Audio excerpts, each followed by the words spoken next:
परम श्रद्धेय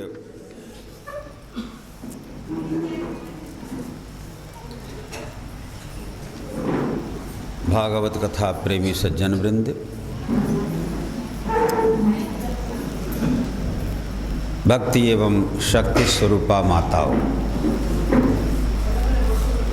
आज हम सबसे पहले हमारी माताओं का अभिनंदन करना चाहेंगे। आज लक्ष्मी जी का है ना, गुरुवार है ना, सबने लक्ष्मी व्रत किया है, तो समस्त लक्ष्मी पूजा करने वाली हमारी लक्ष्मी सरस्वती पार्वती स्वरूपा हमारी भक्ति एवं शक्ति स्वरूपा माताओं का हम अभिनंदन करते हैं।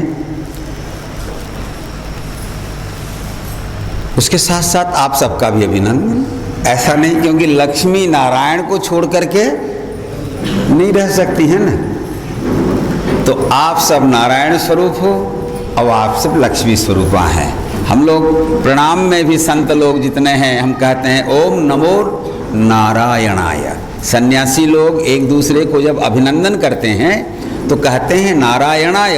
इसका मतलब हम सब के अंदर में जो नारायण विराजित है हम उसी को सबको प्रणाम करते हैं, है। और नारायण स्वरूप भगवान की कथा चल रही है दत्तात्रेय जी की। मैंने कल आप लोगों को बताया था दत्तात्रेय जी का स्वरूप क्या है। वे अवधूत है और यदु राजा के साथ उनका संवाद चल रहा है। और यदु राजा की जिज्ञासा क्या है कि आप ये सब कहाँ से सीखे, कैसे जाने। आप देखने में तरुण हैं, स्वभाव में बालक हैं। देखो दोनों चीजें हैं, देखने में तरुण हैं लेकिन एक तरुण व्यक्ति के अंदर में तरुणाई के जो लक्षण दिखाई देते हैं वो आप में नहीं है। आप बालवत हैं, बालक के समान है। बालकों का दृष्टांत दत्तात्रेय जी के साथ भी जुड़ा है और बालकों का दृष्टांत परमहंस सुखदेव जी महाराज के साथ भी जुड़ा हुआ है। जब सुखदेव जी परीक्षित की उस प्रायोपवेशन व्रत के समय आमरण अनशन व्रत जो गंगा किनारे बैठे थे जहाँ से भागवत की उत्पत्ति हुई है, वहाँ जब आए तो महर्षि वेदव्यास ने लिखा है व्रतश्च बालैहि अवधूत वेशः।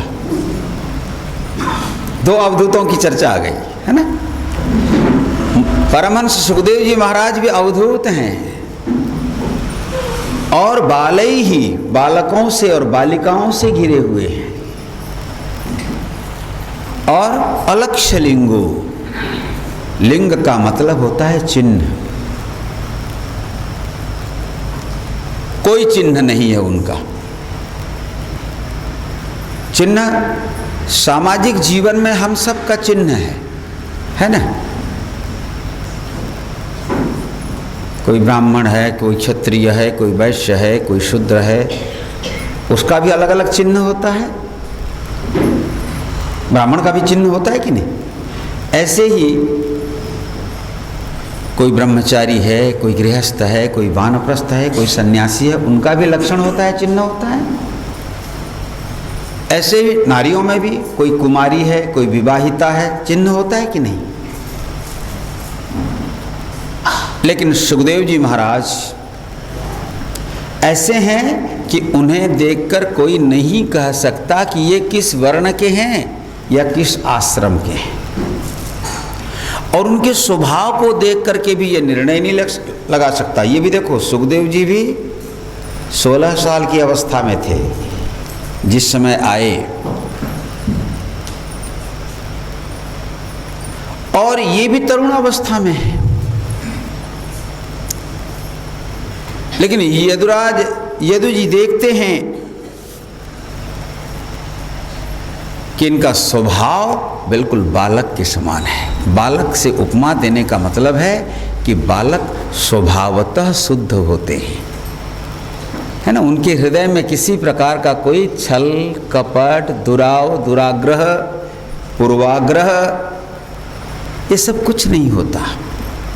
बालकों का किसी के प्रति राग, द्वेष, हिंसा, ये सब तो बालकों में नहीं होता।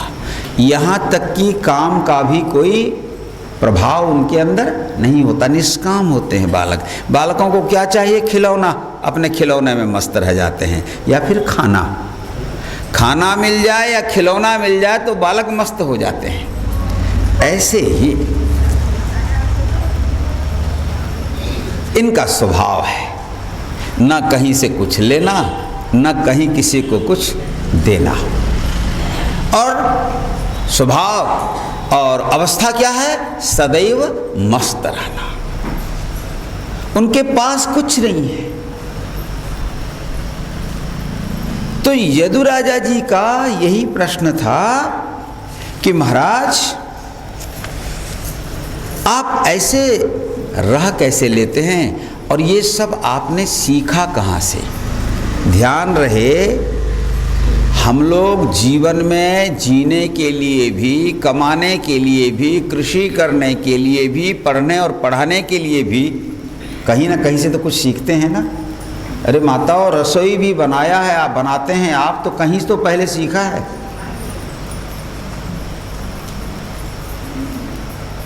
तो महाराज का ये जो प्रश्न है, इस पर उन्होंने कहा कि मैंने इस प्रकृति से ही सीखा है। और उसी क्रम में कल आप लोगों ने सुना, उन्होंने अपना पहला गुरु किसको बताया? धरती माता को, पृथ्वी माता को। मां को प्रथम गुरु बनाया। और धरती से क्या सीखा? दुख हो या सुख हो, कोई कष्ट दे, कोई प्यार करे, कोई घृणा करे, कुछ भी करे, जैसे धरती माता सर्वम सहा है, सब कुछ सह लेती है। सहने की, है ना, सहने की कला उन्होंने धरती माता से सीखा। इसीलिए धरती उनके प्रथम गुरु हैं। और दूसरा गुरु वायु का नाम लिया उन्होंने। बोले मेरा दूसरा गुरु वायु है, वायु न हो तो हम जी नहीं सकते। और वायु प्राण के रूप में हमारे अंदर, उसको जितना चाहिए उतना ही भोजन करके वो संतुष्ट रहता है और हमें जिलाता है। तो उन्होंने ये सीखा कि बस जितना भी मिल जाए उससे संतुष्ट रहो, और उस एनर्जी का, उस शक्ति का प्रयोग लोगों के उपकार के लिए, लोगों को जिलाने के लिए ऐसे करो। माने भ्रमण करते हुए वही सब करो, किंतु स्वयं निर्लिप्त रहो। जैसे वायु सुगंध भी हो या दुर्गंध भी हो, प्रवाहित होता रहता है सब जगह, उसी के कारण हम सब जीवित हैं। वह सुगंध को भी बांट देता है और दुर्गंध को भी बांट देता है, लेकिन स्वयं सबसे निर्लिप्त रहता है। जो भी उसके साथ जुड़ जाए, लगता है कि जुड़ गया, लेकिन वायु उससे पृथक रहता है और सर्वत्र व्याप्त रह करके सबको जीवन दान देता है। तो वायु से उन्होंने और पृथ्वी से उन्होंने सीखा। तो तीसरे गुरु की चर्चा आई। तो यदुराज पूछते हैं कि महाराज आपका तीसरा गुरु कौन है? वे कहते हैं, राजन अंतर्हितश्च स्थिरजंगमेषु ब्रह्मात्म भावेन समन्वयेन व्याप्त्याव्यवच्छेदमसंगमात्मनो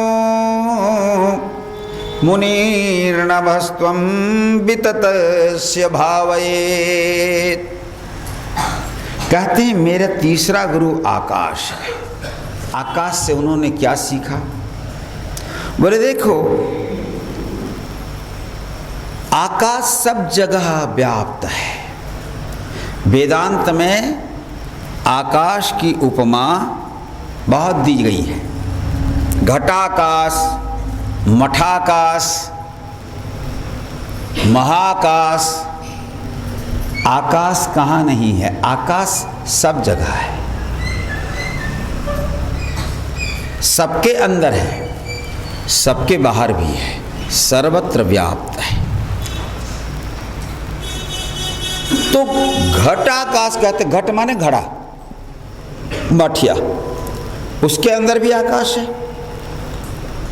घट टूट जाए तो कभी आकाश टूटता है क्या? नहीं टूटता है। आकाश यथावत है और सर्वत्र व्याप्त है। इसी तरह से जो है ये जितना स्थूल सूक्ष्म कारण शरीर इत्यादि हैं, ये घट हैं, ये टूट सकते हैं, मगर इसके अंदर रहने वाला आत्मा टूटता नहीं है। समझ गए ना? ये शरीर विनाशशील है। देहि नित्यम अवध्योयम देहे सर्वस्य भारत तस्मात् सर्वाणि भूतानि न त्वं शोचितुमर्हसि। देही अवध्य है। देह के अंदर रहने वाला जो तत्व है उसको कहते हैं देही, अर्थात जीवात्मा, अर्थात आत्मा। आत्मा समझ लो, आत्मा अवध्य है, उसका नाश नहीं होता, विनाश नहीं होता। लेकिन देह विनाशशील है। आकाश सब जगह है, मगर घट टूट जाता है तो आकाश निर्लिप्त जैसा था वैसा ही रह जाता है। ऐसे ही आकाश से एक चीज सीखना है कि आत्मा सर्वव्यापक है और वह निर्लिप्त है। तो सब जगह से हमें निर्लिप्त रहना चाहिए, इस तत्व को जानना चाहिए। जैसे आकाश सर्वत्र व्याप्त है, वैसे ही आत्मा सर्वत्र व्याप्त है।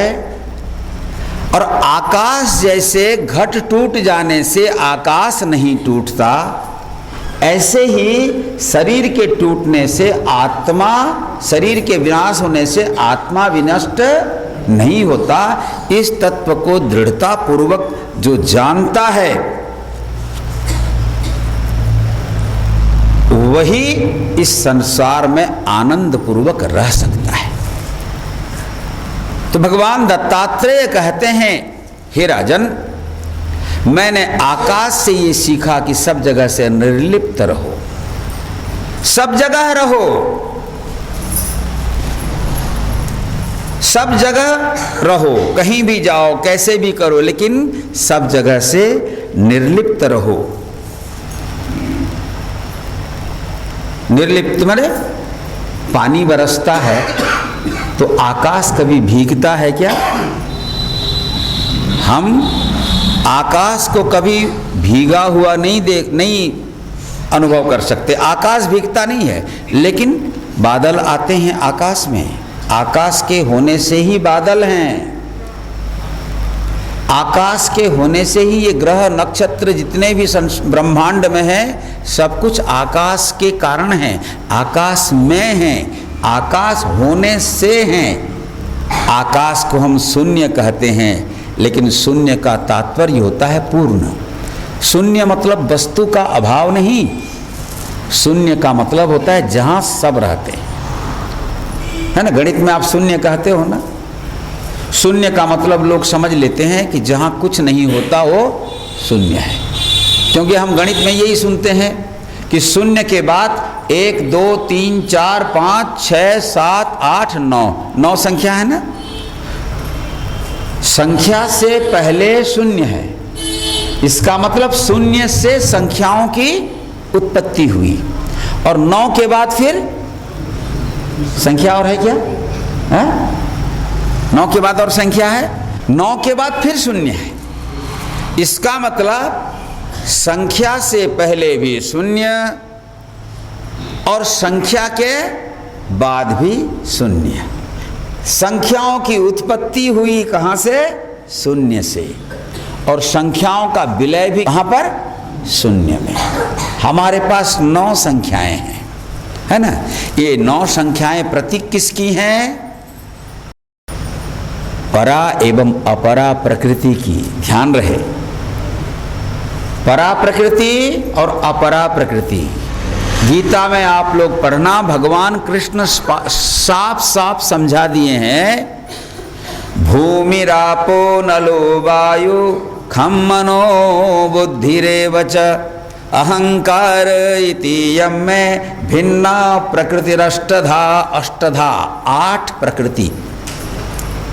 कौन कौन? पृथ्वी, जल, तेज, वायु, आकाश, मन, बुद्धि और अहंकार। समझ में आ गई ना बात?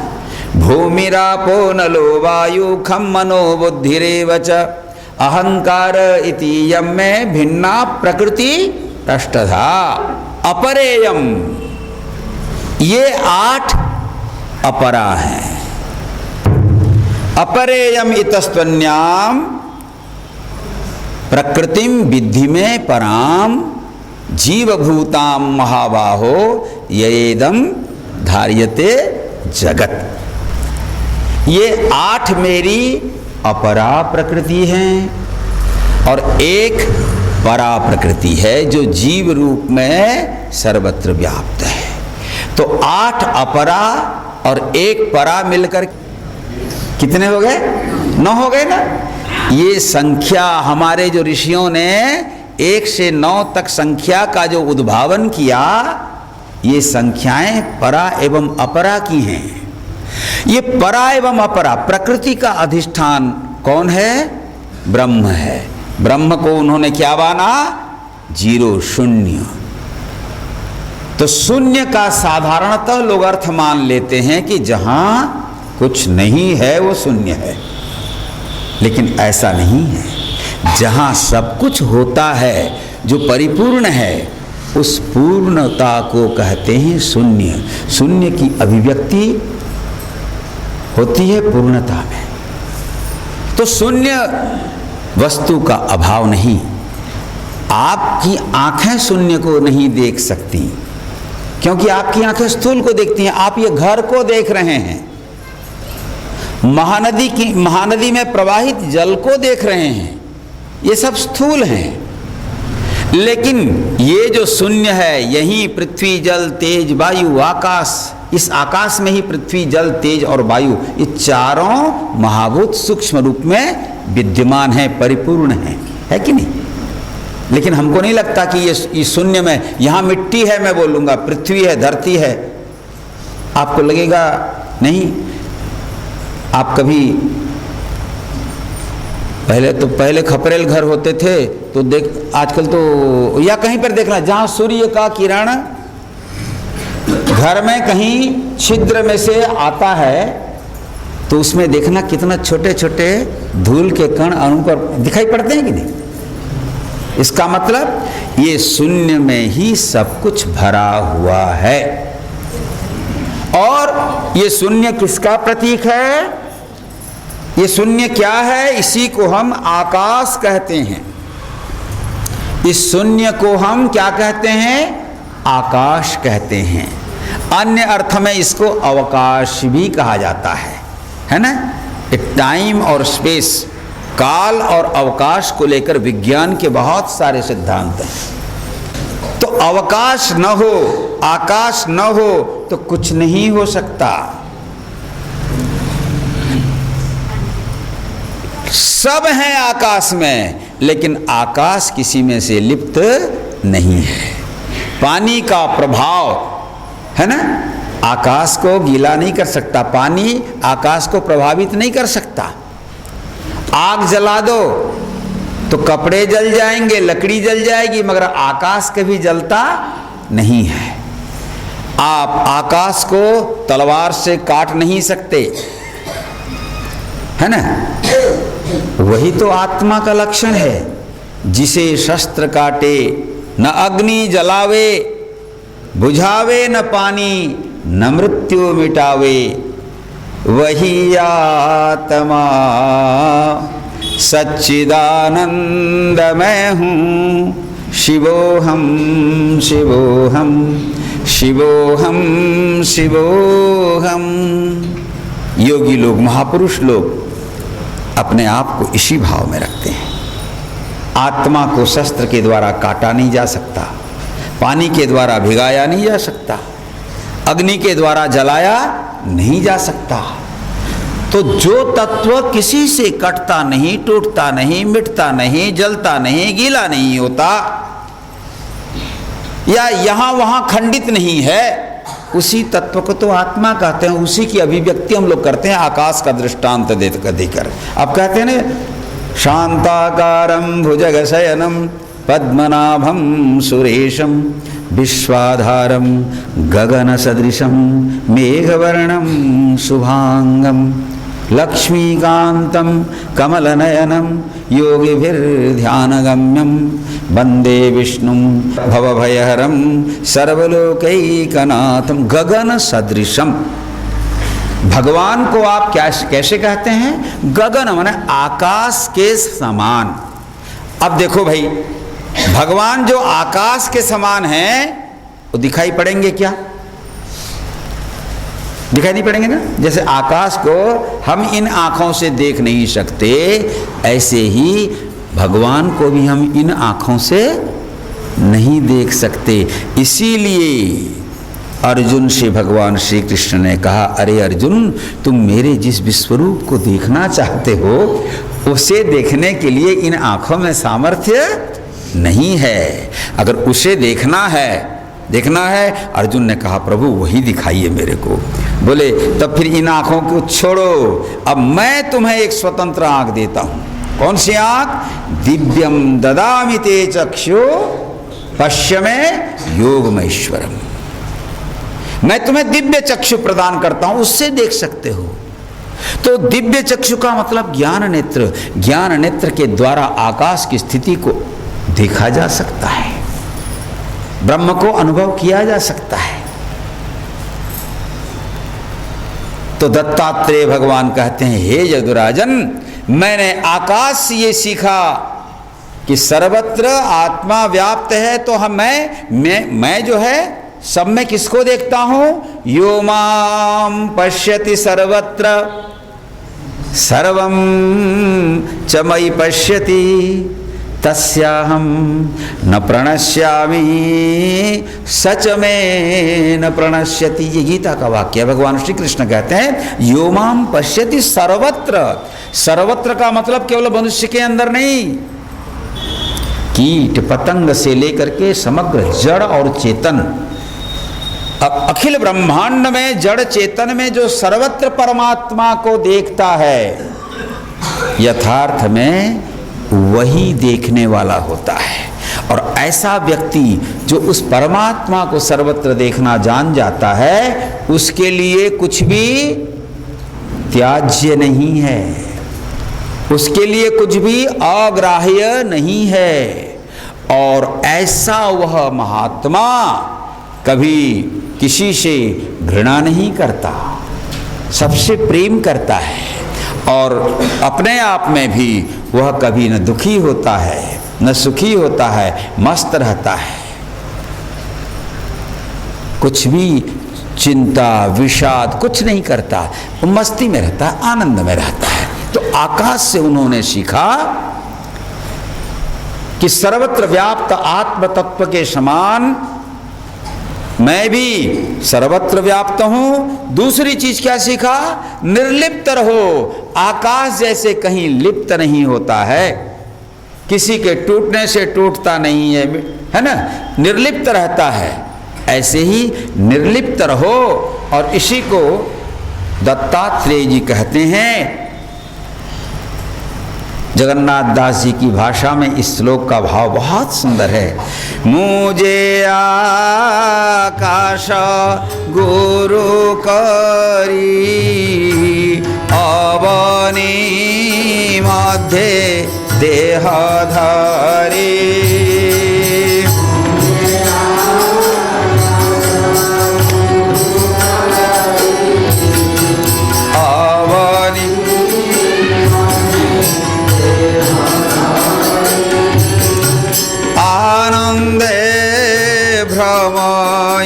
संसारे स्पर्श न करी कहारे।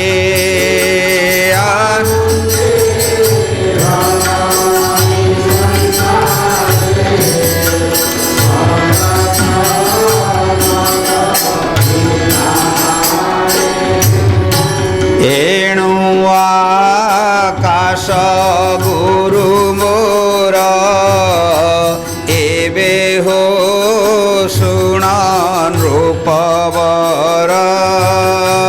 एणु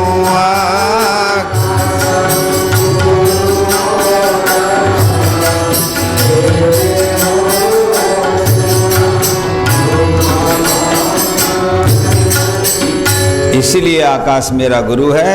आकाश जैसे सर्वत्र है और कहीं नहीं है समझ में, मैं भी इसी को लेकर के मैं भी किसी से प्रभावित नहीं होता हूँ, तटस्थ रहता हूँ। बोले महाराज उसके बाद आपका चौथा गुरु, देखो ये तत्वों की पृथ्वी, पृथ्वी के बाद वायु, वायु के बाद आकाश, आकाश के बाद अब चौथे नंबर कहते हैं जल मेरा गुरु है ना। और अग्नि उसके बाद पांचवा गुरु, माने पंच महाभूत पहले गुरु हैं। पहले हमको सीखने को मिलता है इन पंच महाभूतों से, पृथ्वी जल तेज वायु और आकाश से। जल से क्या सीखा? कहते हैं स्वच्छ प्रकृतितः स्निग्धो माधुर्यस्तीर्थभूर्नृणाम मुनि पुनात्यपाम मित्र मीक्षोपस्पर्श कीर्तनैः। जैसे जल का स्वभाव है, जल का स्वभाव, जल बहता रहता है, जल स्निग्ध होता है, जल शीतल होता है, स्निग्ध माने चिकना, और जल पवित्र करता है। संतों का जीवन भी ऐसे ही होना चाहिए। संतों का जीवन भी उन्हें चलते रहना चाहिए, चरैवेति चरैवेति, चलते रहना चाहिए। मैं उस दिन बता रहा था, जल रुक जाए तो फिर गंदगी चालू हो जाती है। रमता योगी बहता पानी, ये दोनों पवित्र होते हैं। योगियों को रमते रहना चाहिए। तो मैंने ये जल से सीखा कि चलते रहो, चलते रहो, बहते रहो। और क्या करो? जैसे जल सबको पवित्र करता है ऐसे सबको पवित्र करो। स्वयं भी पवित्र होता है तभी तो पवित्र करेगा ना। जो जल पवित्र होता है वहीं पवित्रता आपको मिलेगी। और ये आपका जो गटर है, गटर के पानी में आपको पवित्रता मिलेगी क्या? आप महानदी में जाते हो कार्तिक स्नान करने के लिए, गटर में कोई नहाता है क्या? तो गटर वाला पानी वो जल शुद्ध नहीं है। जल स्वभावतः शुद्ध होता है। गटर में हमने पानी को अशुद्ध बनाया, किसने? हमने। मनुष्य के संसर्ग में आने से या प्रकृति में गंदगी के संस्पर्श में आने से जल गंदा हुआ। जल स्वभावतः निर्मल होता है और शीतल होता है। संतों को या व्यक्ति को जल जैसे शीतल है, व्यक्ति को भी वैसे शीतल होना चाहिए। जल जैसे प्रवाहमान है वैसे व्यक्ति को भी प्रवाहमान रहना चाहिए। वो संत हो या आप हो। संत भी क्या है भाई, संसार में ही तो संत रहते हैं ना। आप भी वही हो। ये केवल 4 आश्रमों का विभाजन है। केवल सन्यासी ही चलते रहे ऐसी बात नहीं है। गृहस्थ भी चलता रहे तभी ठीक रहेगा, है ना। सांसारिक जीवन में प्रवाहित रहो। चलने का मतलब है यहाँ सांसारिकों के लिए, संसार गृहस्थों का चलना क्या है भाई? चलो भगवान की मंदिर की ओर पैर से। श्रीमद् भागवत में देख लेना, कई संतों ने प्रार्थना किया है कि भगवान मैं पैरों से आपके मंदिर की ओर जाऊं, मेरे पैर आपके मंदिर की ओर मुझे ले जाएं।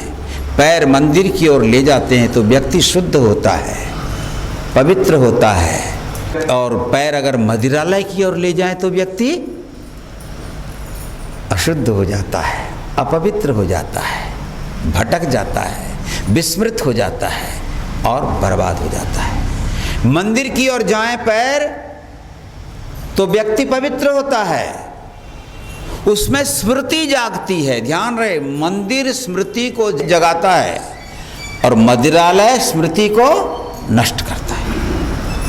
और स्मृति जागेगी माताओं बंधुओं तो आप जानोगे कि आप कौन हो।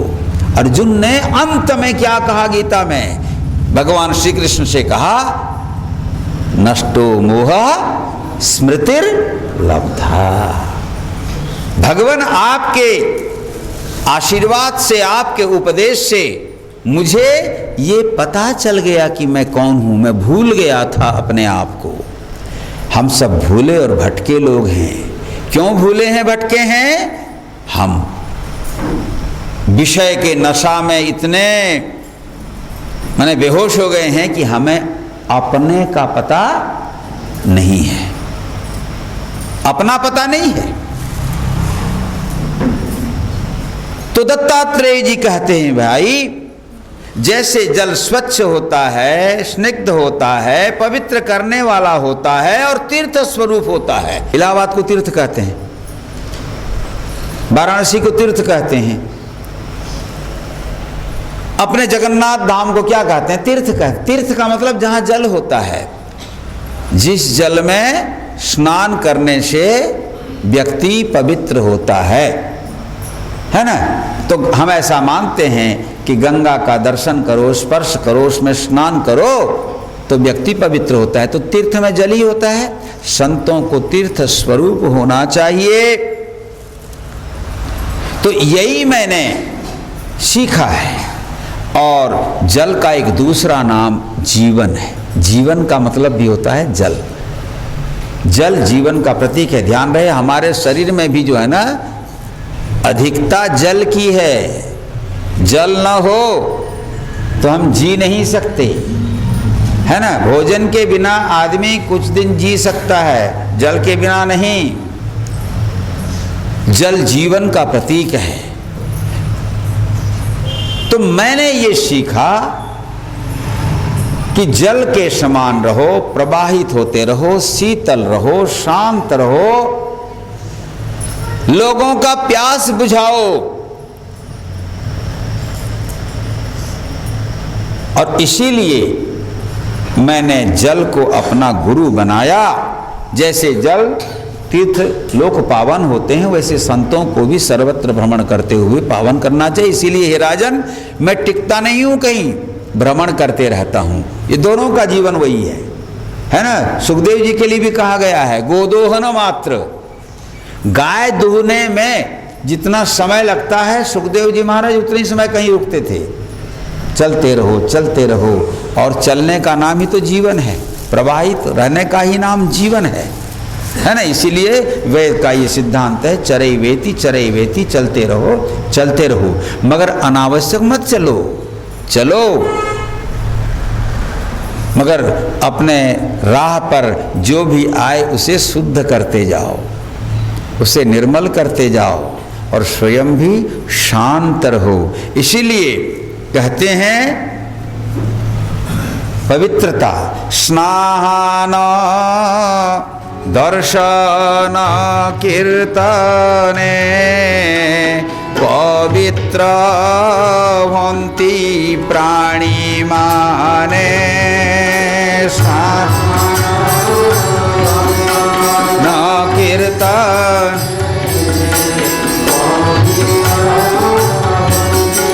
प्राणी माने। ए अनुभवे मोर शिक्षा जलु शिखिली गुरु दीक्षा।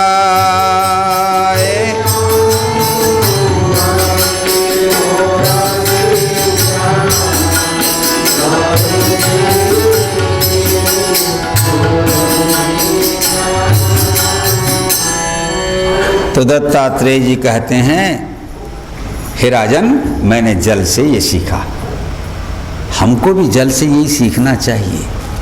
अब पांचवें गुरु की बात आती है। तो कहते हैं, राजन मेरा पांचवा गुरु अग्नि देवता है। अग्निदेव, अग्नि है मेरे पांचवें गुरु। अग्नि से क्या सीखा? तो महर्षि वेदव्यास लिखते हैं, तेजस्वी तपसा दीप्तो दुर्धर्षोदर भाजनः सर्वभक्षोपि युक्तात्मा नादत्ते मलमग्निवत्। क्वचित् छन्नः क्वचित् स्पष्ट उपास्य श्रेय इच्छताम् भुंक्ते सर्वत्र दातॄणां दहन प्रागुत्तरा शुभम। अग्नि से मैंने सीखा क्या? तेजस्वी तपसा दीप्तो दुर्दर्शोदर भाजन। जैसे अग्नि कैसे होती है? तेजस्वी होती है। अग्नि में तेज होता है ना, अग्नि तेजस्वी होती है, ज्योतिर्मय होती है, प्रकाश देती है कि नहीं? आँख से ही हम प्रकाश पाते हैं। सूर्य से हम जो प्रकाश पाते हैं, प्रकाश के 3 साधन हमारे पास हैं। हम सूर्य से प्रकाश पाते हैं, चंद्रमा से भी प्रकाश पाते हैं और अग्नि से भी प्रकाश पाते हैं। इसीलिए प्रकाश का ये 3 दृष्टांत गीता में भी भगवान ने दिया है। अपने परम धाम के बारे में बताते हुए उन्होंने कहा, न तद भासयते सूर्यो न शशांको न पावकः यद गत्वा न निवर्तन्ते तद्धाम परमं मम। मेरा परम धाम क्या है? देखो, परम धाम और अपर धाम, परधाम और अपर धाम में यही अंतर है। अपर धाम मतलब अपरा प्रकृति के द्वारा निर्मित ये पृथ्वी जल तेज वायु आकाश वाला ये संसार है। इस संसार को प्रकाश कहाँ से मिलता है? या तो सूर्य से, या चंद्रमा से, या अग्नि से। ये 3 इस संसार को मिलते हैं। अब भगवान का परम धाम भी यदि यही ऐसे ही हो जाए तब तो दोनों बराबर हो गए ना, है ना? भगवान कहते हैं वहां सूर्य का प्रकाश नहीं है फिर भी प्रकाश है, चंद्र का प्रकाश नहीं है फिर भी प्रकाश है, अग्नि का प्रकाश नहीं है फिर भी वहां प्रकाश है। फिर किसका प्रकाश है? वो स्वयं ब्रह्म है, वहां ब्रह्म का प्रकाश है, आत्मा का प्रकाश है। उपनिषद में इस पर बहुत सुंदर कथा है। गुरु पूछते हैं, बेटा जब सूर्य इस रास्ते में कैसे जाओगे, कैसे चलोगे? नहीं, सूर्य के प्रकाश से। जब सूर्य का प्रकाश खत्म हो जाए, लंबी कथा है, हम उधर नहीं जाना चाहेंगे अभी। सूर्य का प्रकाश समाप्त हो जाए तो चंद्रमा के प्रकाश से, वो अगर न रहे तो अग्नि के प्रकाश से, दीपक जला करके या मसाल जला करके। बोले अगर सारा प्रकाश न रहे तो बोले हम ध्वनि सुन करके। लेकिन अंततः उसका क्या आता है रिजल्ट? बोले आत्मा के प्रकाश से। हम किसके प्रकाश से एक दूसरे को जान रहे हैं? किसके द्वारा जान रहे हैं? किसके द्वारा? आत्मा के द्वारा। अगर हमारे अंदर ये आत्मा न हो तो आंख रहेगी फिर भी देख पाएंगे, कान रहेगा मगर सुन पाएंगे, हाथ पैर रहेंगे मगर चल फिर पाएंगे, काम कर पाएंगे। तो किसके होने से ये सब कार्यक्षम है? आत्मा के होने से। ऐसे ही भगवान का जो परम धाम है वहां चंद्र सूर्य अथवा अग्नि की जो आवश्यकता नहीं है। चंद्र तो भगवान से ही पैदा हुआ है ना। यजुर्वेद का मंत्र है, चंद्रमा मनसो जातः चक्षु सूर्य अजायत श्रोत्राद वायुश्च प्राणश्च मुखाद अग्नि अजायत। ये सब कहाँ का? ये तो भगवान से पैदा हुए हैं। आंख से सूर्य पैदा हुआ, मन से चंद्रमा पैदा हुआ, श्रोत्र से वायु पैदा हुआ, वायु और प्राण। इसीलिए श्रोत्राद वायुश्च प्राणश्च, वायु और प्राण दोनों भगवान के श्रोत्र से, कान से पैदा हुए हैं। इसीलिए प्राण और वायु दोनों एक साथ रहते हैं। हम प्राण वायु कहते हैं ना। वायु और प्राण दोनों अभिन्न हैं। प्राण को छोड़कर वायु नहीं रह सकता, वायु को छोड़कर प्राण नहीं रह सकता, है ना। अब मुखाद अग्नि, तो भगवान के मुंह से अग्नि पैदा हुआ। तो अग्नि सूर्य चंद्र ये सब तो उससे पैदा हुए हैं, तो उसको क्या आलोकित करेंगे? वो स्वयं आलोक है। ब्रह्म क्या है? स्वयं आलोकित है, स्वयं प्रकाश स्वरूप है, उनको स्वयं प्रकाश कहते हैं। इसीलिए परमात्मा का परम धाम स्वयं प्रकाश है। और उसका ये अपर धाम जो है वो चंद्र सूर्य अथवा अग्नि के द्वारा प्रकाशित है। तो अग्नि प्रकाश देता है, प्रकाश के साथ साथ उत्ताप देता है कि नहीं? ताप भी देता है ना, गर्मी देता है। तो मैंने ये सीखा है कि स्वयं उत्तप्त रहता है, लोगों को उत्ताप देता है। ठीक है, अग्नि स्वयं गर्म होता है कि नहीं? संतों को चाहिए कि स्वयं तपस्या करें, तप करें। तपना मतलब वही तो तपस्या है। व्रत तप जो करते हो ना, जप तप व्रत बोलते हैं ना, तपस्या का मतलब अपने आप को तपाना। तपाओगे तब जाकर के मजबूत होगे, तब जाकर किसी प्रकार का तुम्हें रूप दिया जा सकता है। लोहे को अगर औजार बनाना है तो लोहार उसको गर्म करता है, तपाता है और फिर पीसता है। यही तो तपस्या है। उससे तलवार बनता है, उससे टांगी बनता है, उससे सब कुछ बनता है, विभिन्न औजार बनते हैं। लोहा औजार के रूप में रूपांतरित होता है तो पहले तपता है। सोना अलंकार के रूप में रूपांतरित होता है तो पहले तपता है, पिघलता है ना, तभी उसको आकार दे सकते हैं। इसी प्रकार जिसके जीवन में तप होता है वही सच्चे अर्थों में बदल सकता है। जो तपेगा नहीं, पड़ा रहेगा, लौह पिंड, लोहा का पिंड बनकर पड़ा रहेगा, है ना। तो कहते हैं, हे राजन, मैंने अग्नि से सीखा स्वयं तपो और तपाओ मतलब लोगों को तकलीफ मत दो, है ना। ठंडी के दिनों में आप आग तापते हो कि नहीं? गर्मी के दिनों में तापोगे क्या? नहीं तापते ना। ठंडी के दिनों में आग का जो ताप है वो आपको आनंद देता है। संतों को चाहिए कि उसी प्रकार समय समय पर अपने तप के प्रभाव से लोगों को आनंद प्रदान करें। ये मैंने सीखा है अग्नि से। और अग्नि जैसे प्रकाश स्वरूप होता है, ज्योतिर्मय होता है, स्वयं में ज्योतिर्मय बने, तब जाकर दूसरों को रास्ता दिखा सकते हैं, है ना। अरे जो स्वयं अंधा होगा वो दूसरे को रास्ता दिखा सकता है क्या? जो स्वयं असमर्थ होगा वो दूसरे की रक्षा कर सकता है क्या? है ना, नहीं कर सकता।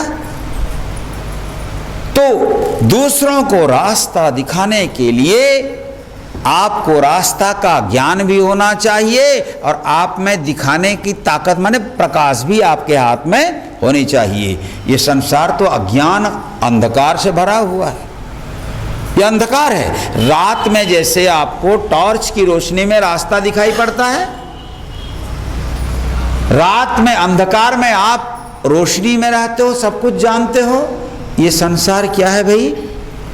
ये संसार भी अज्ञान रूपी अंधकार से भरा हुआ है। इस यज्ञ को यामिनी मतलब रात कहा है संतों ने। यही जग जामिनी जागही जोगी। इस संसार रूपी रात्रि में योगी जागते हैं। तो मैंने सीखा है अग्नि से कि ज्योतिर्मय रहो, तप करो, उस तप के प्रभाव से लोगों को आनंद दो और साथ ही जो आपके पास आ जाए उसको आप जला करके भस्म कर दो। अग्नि में देखना, ये म्युनिसिपैलिटी वाले भी ले जा करके कचरा कहीं पर डाल देते हैं और उसको जब साफ करना होता है तो क्या करते हैं? आग लगा देते हैं, है कि नहीं? आग लगा दो। आग लगा देने के बाद वो कचरा रहता है क्या? नहीं रहता, राख बन जाता है ना। अग्नि का काम है सबको एक रूप दे देना, माने मल को भी भस्म कर देना। अग्नि के स्पर्श में आए तो सब निर्मल हो जाता है, कुछ नहीं रहता, और न नाम रहता है न रूप रहता है, कुछ नहीं रहता। कागज अगर जल जाए तो राख बन जाता है, लकड़ी जल जाए तो राख बन जाता है ना। तो ऐसे ही अग्नि सबको तो जलाता है, लेकिन स्वयं दूषित चीजों को जला देता है, मगर स्वयं अग्नि कभी दूषित, है ना, अग्निदेव दूषित नहीं होते। जो आता है उसको भस्म कर देते हैं, खत्म कर देते हैं, उसका नाम रूप मिटा देते हैं, उसके मल को दूर करके उसे निर्मल बना देते हैं, माने राख बना देते हैं और कुछ नहीं रहता। तो जैसे अग्नि सब जगह सब कुछ खा करके भी अशुद्ध नहीं होते, सबको शुद्ध कर देते हैं, ऐसे ही संतों को या व्यक्ति को भी कैसे होना चाहिए भाई? शुद्ध रहना चाहिए। शुद्ध उनके संस्पर्श में आए तो व्यक्ति शुद्ध हो जाए, ऐसे बनना चाहिए। तो संतों की संगति में जाओ तो जीव शुद्ध होता है। संत समस्त जीवों को क्या करते हैं? शुद्ध बनाते हैं। इसीलिए ये कहते हैं कि देखो, मैं न किसी में गुण देखता हूं और न मैं किसी में दोष देखता हूं। जो मेरे संस्पर्श में आ जाए उसका गुण और दोष दोनों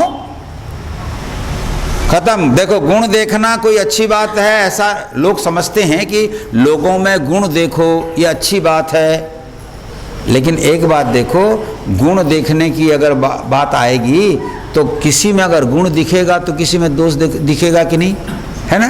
सापेक्ष हो गया नहीं ये? इसलिए गुण देखने वाला दोष अपने आप देख लेता है, दोष देखने वाला अपने आप गुण देख लेता है। और दत्तात्रेय भगवान कहते हैं भैया, गुण देखोगे तो आसक्ति होगी और दोष देखोगे तो घृणा होगी।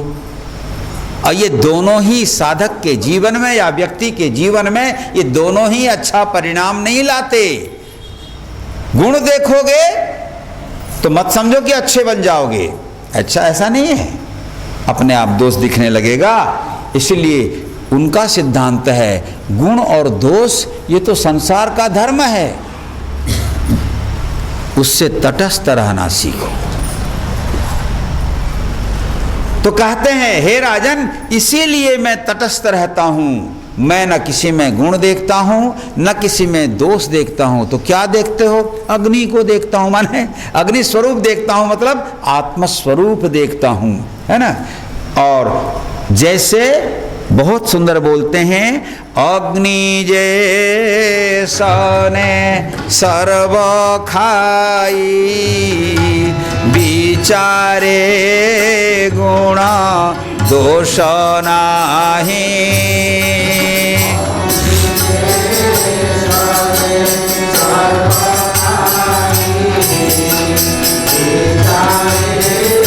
गुण दोष नाही, केवे प्रकाशे अप्रकाशे,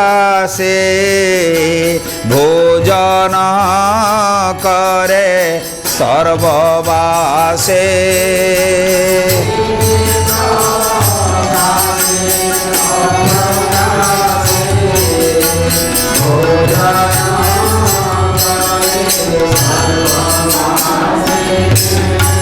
मैं आप सबको जगन्नाथ दास जी का जो अनुवाद का पद सुना रहा हूँ, ये पूरे श्लोक का भाव नहीं है क्योंकि बहुत लंबा लंबा है। अनुवाद में जो उन्होंने किया है एक एक श्लोक का बहुत लंबा है, उसका सार पद मैं आपको ले रहा हूँ। तो दत्तात्रेय भगवान कहते हैं, जैसे अग्नि सब कुछ खा लेता है और कहीं गुण दोष नहीं देखता और स्वयं भी उससे दूषित नहीं होता, सबको जलाते हो आप, अग्नि दूषित होता है क्या? नहीं, है ना? तो ऐसे ही मैं क्या करता हूं, बोले कहीं पर मैं प्रकट रूप में तो कहीं अप्रकट रूप में, जो जैसा मिल जाता है भोजन कर लेता हूं अग्नि के समान। लेकिन उस भोजन का प्रभाव मेरे पर नहीं होता, मैं तो केवल प्राण को देता हूं। ध्यान रहे, भोजन मन को मत दो और भोजन तन को भी मत दो। तन के लिए, शरीर के लिए भोजन करोगे तो शरीर मोटा होगा, होता है ना? शरीर मोटा होगा, शरीर बीमार पड़ेगा। और मन के लिए भोजन करोगे तो मन मोटा होगा और मन भी बीमार पड़ेगा, भागेगा इधर उधर। मन के लिए तुम टॉनिक खाओ तो वो तुमको उसी ओर ले जाएगा, है ना। लोग मन के लिए खा रहे हैं और कोई तन के लिए खा रहे हैं। मन और तन के लिए भोजन नहीं होना चाहिए। हमारे यहाँ भोजन की विधि क्या है? भारतीय परंपरा में, अब ये अलग बात है, देखो समय बदल गया है, मैं नहीं कहना चाहूँगा, लेकिन हमारी परंपरा में से हम विच्युत हो गए हैं। खड़े खड़े खाना हमारी भारतीय परंपरा नहीं है।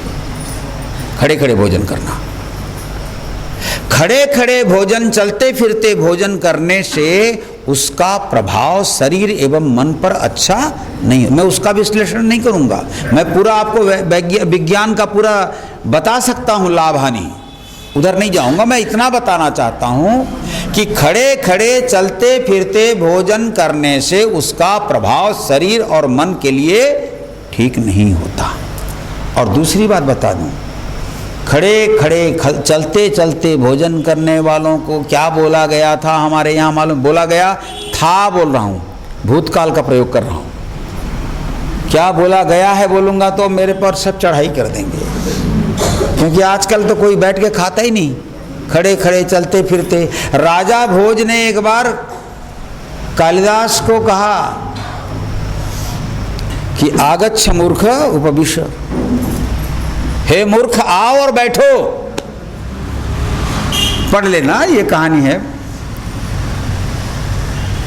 तो कालिदास छद्म रूप में थे, छद्म रूप में कालिदास, वो लंबी कहानी है। कालिदास छद्म रूप में थे।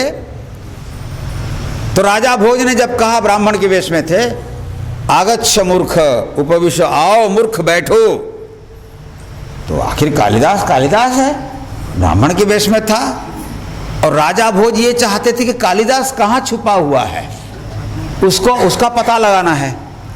इसीलिए सारे ब्राह्मणों को जो है बुला बुला कहते थे, आओ मूर्ख बैठो। तो कोई ब्राह्मण प्रतिक्रिया नहीं किया। लेकिन जब कालिदास को बोले, कालिदास ने बोला, राजन आपने मुझे मूर्ख कहा, मैं आपको मूर्ख दिखाई देता हूँ? बोले दिखाई तो नहीं देते हैं, ब्राह्मण जैसे दिखाई देते हैं, फिर मूर्ख क्यों कहा? आप जानते हैं मूर्ख किसको कहते हैं? भोज ने पूछा, वही तो मैं जानना चाहता हूं, बताइए मूर्ख कौन है? तो कालिदास ने क्या कहा मालूम? खादन्न गच्छामि हसन्न जल्पे, खादन न गच्छामि, खाते हुए मैं चलता नहीं हूं, या चलते हुए खाता, है ना। खादन न गच्छामि हसन जल पे, और बात करते करते मैं हंसता हुआ नहीं करता हूँ। कुछ लोग होते हैं ना हंसते हुए बात, है ना, बात बात में हंसते रहो, ये ठीक नहीं है। खादन न गच्छामि हसन जल पे, गतम न सोचामी, जो बीत गई सो बात गई, गतम न सोचामी, और कृतम न मन्ये, जो कर दिया उस पर भी चिंता नहीं करता हूँ। और द्वाभ्याम तृतीयो न भवामि राजन, और दो के बीच में जबरदस्ती तीसरा खड़ा होकर के बड़बड़ नहीं करता हूं, है ना। द्वाभ्याम तृतीयो न भवामि राजन, किम कारणम भोज भवामि मूर्ख, फिर मैं कैसे मूर्ख हुआ बताओ? बोले अब मूर्ख नहीं विद्वान हो आप, कालिदास हो, समझ गए इसका है। तो मूर्ख किसको कहते थे? खादन न गच्छामि, खाते हुए मैं चलता नहीं हूं, चलते हुए खाता नहीं हूं। जो भोजन खड़े खड़े करते हैं, क्या बोलते हैं इसको आजकल? बफे सिखा दिया है ना, और क्या बना दिया? निजर मुँह कहूँ बफे सिखा दिया और मूर्ख बना दिया। खादन, हमारे यहाँ ऐसा ये नियम है ना, खाते हुए चलने का नियम हमारी भारतीय परंपरा नहीं है। और हम खाएं तो कैसे खाएं? बैठिए, आसन में बैठिए, पलथी मार करके बैठिए। इसके योग में इसका बहुत बहुत महत्व है। कि क्या होता है योग में, क्यों ऐसा खाने के समय ऐसे पलथी मार करके बैठना और खाने के बाद वज्रासन में बैठना, इसका बहुत अधिक महत्व है योग में। तो मैं योग के बारे में अभी व्याख्या नहीं दूंगा, मैं इतना ही बता रहा हूं आपको कि बैठिए, आसन में बैठिए, सामने में थाली रखिए, बैठ के भोजन करिए। लेकिन भोजन से पहले हमारे यहाँ चालू करने का एक नियम है ना। पानी चारों तरफ मंत्र पढ़ते हुए ब्राह्मण लोग करते हैं, ऐसा केवल ब्राह्मणों के लिए, सबको करना चाहिए। और उसके बाद भगवान को आप भोग लगाते हो तो कहते हो, पंडित लोग कहते हैं, देखना पूजा में कहते हैं ओम प्राणाय स्वाहा, अपानाय स्वाहा, उदानाय स्वाहा, व्यानाय स्वाहा, समानाय।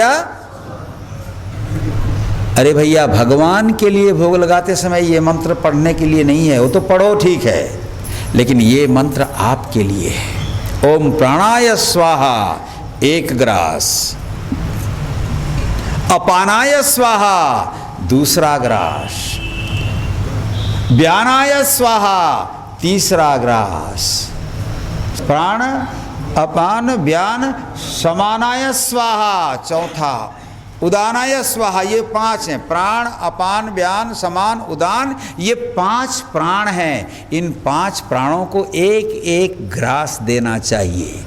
इसका मतलब 5 ग्रास। जनेऊ के समय में आप लोग क्या करते हो ब्रह्मचारी को? हाँ, 5 ग्रासी तब खिलाते हो। 5 ग्रास का मतलब है प्राण अपान व्यान समान उदान, ये जो 5 प्राण को 5 ग्रास देंगे, जितना कैलोरी शरीर को चाहिए उससे उतना मिल जाता है। उसके बाद 6वें ग्रास की जरूरत नहीं है। 6वें ग्रास जो खाते हैं हम, 6वां ग्रास हम जो खाने लगते हैं अब जीभ को तृप्त करने के लिए या मन को तृप्त करने के लिए या बंधु बांधवों को जो खिलाने वाला है उनको तृप्त करने के लिए, है ना। एक्चुअली 5 ग्रास ही पर्याप्त है। तो कहते हैं मैंने अग्नि से ये सीखा कि भोजन कैसे करना चाहिए, और इस ढंग से भोजन करोगे तो जो भी भोजन करोगे वह सब भोजन आपकी ऊर्जा के लिए, आपको शक्ति देने के लिए पर्याप्त होगा। क्योंकि इसके अंदर में भी, पेट के अंदर में जिसको हम भोजन दे रहे हैं उस रूप में कौन है? हमारे पेट में कौन है? अहम वैश्वानरो भूत्वा प्राणिनां देहमाश्रितः प्राणापान समायुक्तः पचाम्यन्नम चतुर्विधम। चतुर्विधम 4 प्रकार का ही भोजन होता है। चर्व्य, चूष्य, पेय और लेह। चर्व्य माने जो चबा के खाते हैं, चूष्य माने जो चूस के खाते हैं, गन्ना, पका आम, है ना। चबा करके खाना चर्व्य, चूस करके खाना चूष्य, और चाट करके खाना चटनी लेह, और दूध पीना, पीना जो है पेय। ये 4 ही प्रकार का भोजन हम करते हैं। और ये 4 प्रकार का भोजन हमारे अंदर में जाते हैं, और उसको पचाने का काम कौन कर रहा है? जठराग्नि। और भगवान कहते हैं मैं सभी के अंदर में अहम वैश्वानरो भूत्वा, जठराग्नि के रूप में मैं सबके अंदर हूं। देखो, हृदय में ईश्वर के रूप में है और पेट में जठराग्नि के रूप में वही भगवान। इसका मतलब हमारे शास्त्रों में कहा गया है ये जो भोजन हम करते हैं ये अग्नि में आहुति है।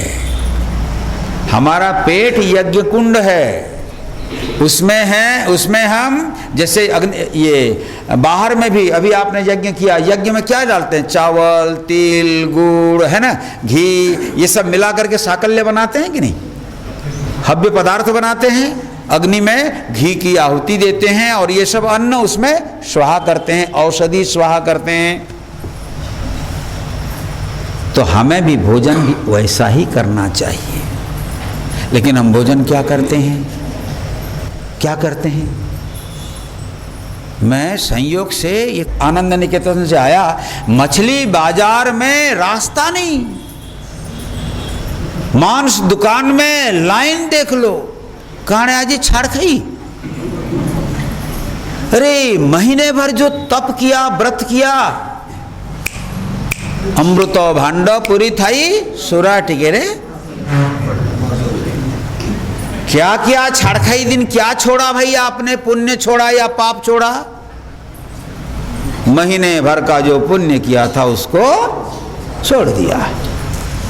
और माँ माने कैसन आइसो टिके नहीं खैले नहीं हुए, आइसो बोलते हो ना। और हमारे उड़ीसा में ये ऐसी एक विधान है कि विवाहिता और सधवा स्त्री को आइसो खाना चाहिए, चुल्लू भर पानी में डूब के मर जाना चाहिए। अरे माताओं बंधुओं, ये गलत नियम है। जिसने भी इस नियम को बनाया है वो मांसाहारी रहा होगा, वो मछली खाने वाला रहा होगा। ऐसा कोई नियम नहीं है कि सधवा स्त्री को मछली खाना ही चाहिए, क्योंकि विधवाओं के लिए नियम बना दिया हमारे समाज ने कि विधवाओं को मछली नहीं खाना चाहिए, मांस नहीं खाना चाहिए, भगवान नाम का जप करना चाहिए, माला जप करना चाहिए और सफ़ेद वस्त्र पहनना चाहिए। अब ये रूढ़ी मान्यता चल गई कि धला व कपड़ा पिंधी दला वाले विधवा ही होला। ऐसा नहीं है। अब तो देखना आजकल तो स्टाइल बना है, वो धला कपड़ा साड़ी पिंधी के लिए आजकल ब्याह हो रहा है कि नहीं हो रहा है? सफेद वस्त्र में आजकल शादियां होती हैं, है ना। और दूसरे धर्म वाले तो सफेद वस्त्र में ही शादी करते हैं। तो सफेद साड़ी पहन लेना कोई विधवा का लक्षण नहीं है। लेकिन हमारी मान्यताएं विकृत हो गई हैं। ऐसा नहीं समझना माताओं बंधुओं, ये पेट में जो हम डाल रहे हैं भोजन, वो आहुति कर रहे हैं। कभी भी व्यक्ति को मांस और मछली इत्यादि का भोजन डालना नहीं, तो हवन कुंड में भी डालो, नहीं डालना चाहिए। डालते कौन है? डालते हैं असुर लोग डालते हैं। आहुति देत रुधिर अरु भैंसा। इंद्रजीत ने आहुति देते समय क्या दे रहा था? भैंस को मार करके, माने महिष को मार करके उसके मांस के टुकड़ों से आहुति दे रहा था, रुधिर से आहुति दे रहा था। और परिणाम क्या हुआ? मरा कि नहीं? असुर लोग, तथाकथित कुछ लोग हैं जो भगवान को भी मछली का भोग लगा देते हैं, मांस का भोग लगा देते हैं और शराब उड़ेल देते हैं कि हमारे भैरव बाबा तो शराब के बिना रहते नहीं, है ना। बहुत जगह ऐसी मान्यता है कि गांव देवता को शराब नहीं पिलाने से शादी नहीं होती है, या फिर मुंडन करवाना है तो पहले शराब चढ़ाओ। बहुत जगह ऐसी नियम है, ऐसे नियम हैं। ये सब कोई शास्त्रीय विधान नहीं है।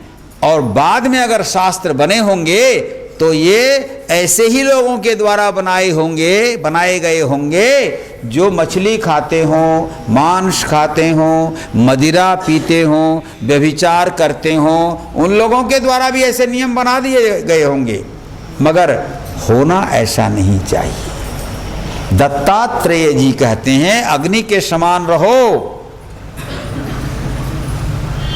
लेकिन वो अपने लिए कहते हैं कि मैं अग्नि के समान, कहीं भी कुछ मिल जाता है तो खा लेता हूं, मगर मैं उससे प्रभावित नहीं रहता। और दूसरी चीज, अग्नि देखो, अग्नि का दो स्वरूप है। परमात्मा के संबंध में चिंता करो तो अग्नि को लेकर के चिंता करो। अग्नि का दो स्वरूप है। एक प्रत्यक्ष में अग्नि जला देती है, आग जो है जलाती है। कपड़े, लकड़ी, हम चूल्हे में लकड़ी डालते हैं तो आग लकड़ी को जलाती है, लेकिन वही आग लकड़ी के अंदर में भी होती है, उसको जलाती नहीं है।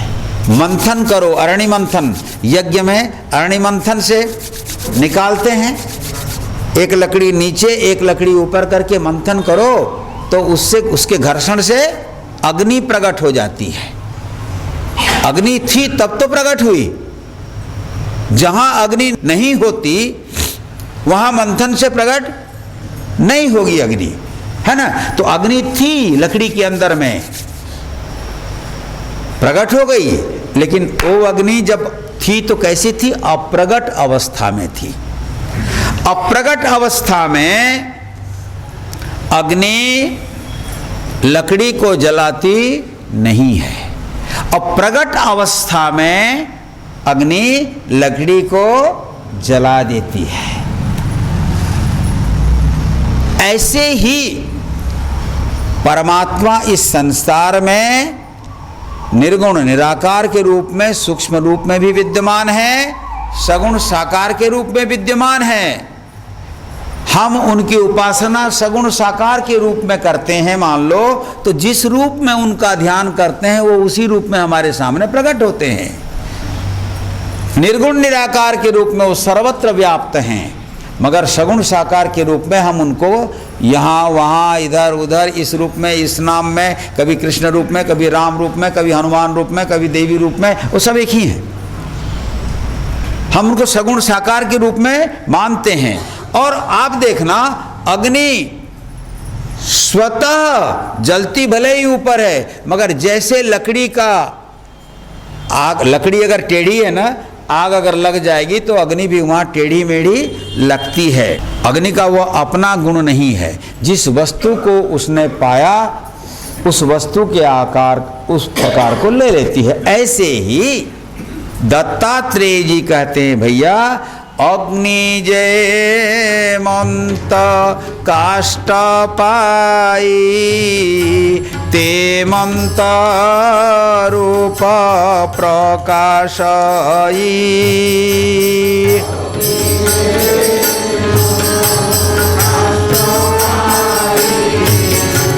ते मंत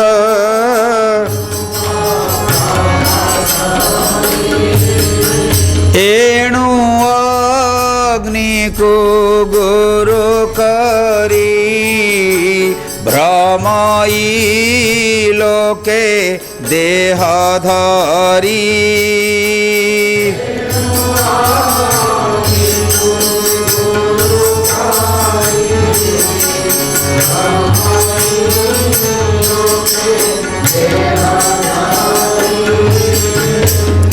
तो पांचवा गुरु है अग्नि। इस रूप में पृथ्वी, जल, तेज, वायु और आकाश, ये पंच महाभूतों को पहले गुरु माना है भगवान दत्तात्रेय ने। और राजा यदु से कहते हैं कि यही हमारे पहले गुरु हैं। देखो सच बात भी है, अगर ये पृथ्वी, जल, तेज, वायु, आकाश नहीं होते तो हम होते क्या? हम होते? हम भी नहीं होते। हमारा कारण है ये पृथ्वी, जल, तेज, वायु और आकाश। इनसे हमें सीखना चाहिए, है ना। अब कहते हैं आपका छठवां गुरु कौन है? छठवां गुरु की बात आती है तो कहते हैं मेरे छठवें गुरु का नाम है चंद्रमा। चंद्रमा क्या करते हैं भाई? विसर्गाद्या श्मशानान्ता भावादेहस्य नात्मनः कलानामिव चंद्रस्य कालेना व्यक्तवर्त्मना। कहते हैं मैंने चंद्रमा से ये शिक्षा ग्रहण किया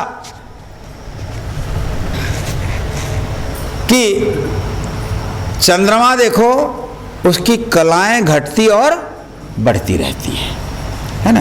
कृष्ण पक्ष आता है तो चंद्रमा की कलाएं घटती जाती हैं, और शुक्ल पक्ष आए तो चंद्रमा की कलाएं बढ़ती जाती हैं। जब चंद्र की कलाएं बिल्कुल घट जाती हैं अमावस्या कहलाता है। लेकिन अमावस्या को चंद्र होता है कि नहीं? हैं? चंद्र होता है, चंद्र की कलाएं घट जाती हैं। पूर्णिमा को बढ़ते बढ़ते चंद्र पूर्ण दिखाई पड़ जाता है, ठीक है ना। यही बात हमारे साथ भी है। हमारा ये जो शरीर है ये कभी घटता है और कभी बढ़ता है। षड विकार कहते हैं इसको वेदांत में। जायते, अस्ति, वर्धते, विपरिणमते, अपक्षीयते और विनश्यति। ये 6 अवस्थाओं को हम प्राप्त होते हैं, माने हमारा ये शरीर प्राप्त होता है। 6 अवस्था मतलब देखो, पहले वो जन्म हुआ है ना, हम और सब जन्म हुए। जन्म होने के बाद हम रहते हैं, माने कितना समय रहते हैं, कोई 50 साल, कोई 60 साल, कोई 70 साल, कोई 80 साल, कोई 100 साल। भगवान कृष्ण की बात आई 125 साल, है ना। हम रहते हैं। जन्म होने के बाद पहला जन्म होना, जन्म होने के बाद कुछ समय रहना, उसके बाद फिर धीरे धीरे बढ़ना, है ना। शिशु थे, पैदा होते समय कोई 1.5 किलो का, कोई 2 किलो का था, है ना। फिर धीरे धीरे बढ़ता चला गया उसका वजन, है कि नहीं। वर्धते, बड़ा होता चला गया। फिर उसके बाद विपरिणमते, उसका फिर एक अवस्था से दूसरे अवस्था में परिवर्तन होने लगा, वो बदलने लगा। शिशु था, बालक हुआ, फिर कुमार हुआ, फिर तरुण हुआ, जवान हुआ, है ना। बढ़ता चला गया, बढ़ता चला गया। कब तक बढ़ा? जवान होते तक, जवानी तक, है ना। सूर्य उदय हुआ, धीरे धीरे धीरे धीरे धीरे धीरे बढ़ता चला। कब तक बढ़ा? सिर के ऊपर आते तक, या कहो दिन के 12 बजे तक, है ना। 24 घंटे के दिन रात में, दिन का 12 बजे बोल दो। नहीं तो हमारे यहाँ जब ये घड़ी नहीं थी तब लोग क्या देखते थे भाई? सिर के ऊपर में जब भगवान सूर्य आ जाएं, उसके बाद क्या होगा? ढलान होता है कि नहीं, है ना। यही शरीर के साथ है। फिर वही शरीर जो बढ़ रहा था घटने लगता है। वही शरीर जो बलवान था कमजोर होने लगता है। तो बढ़ने वाला शरीर का फिर धीरे धीरे क्षय होने लगता है। सारी चीजें कमजोर पड़ने लगती हैं। और अंत अवस्था क्या है?